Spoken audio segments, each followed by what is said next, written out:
After natin magsuman kaninang maga, ito sa Tiangge na naman. Back to the normal. Ayan, nasa Tiangge kami.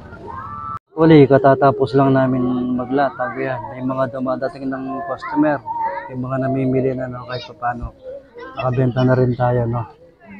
Dito na tayo sa Barangay Kawayan tuwing Miyerkules at Sabado. Mapera mo ang baso. Para makapagkape ako. Asan? Wala naman eh. San? Ayun yung kape ko. Kasi sa pwesto namin, hindi mo maiwasan magkape dahil open area. Ayan o, kape tayo. Malamig eh. Ayun yung likod to. Ayan.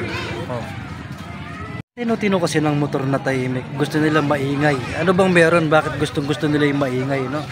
Sabihin natin passion nila yun. Pero napakapangit kasi bulabog sa tinga yun eh.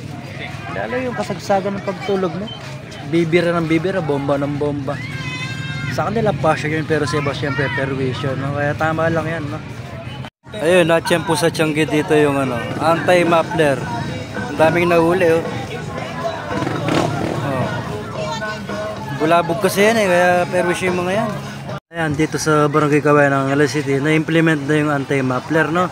Kaya doon sa mga karatig lugar, no? Sana mag-implement din tayo ng ano, anti-muffler, no? Kasi pagkagabi, perwisyo yung mga yan, napakaingay.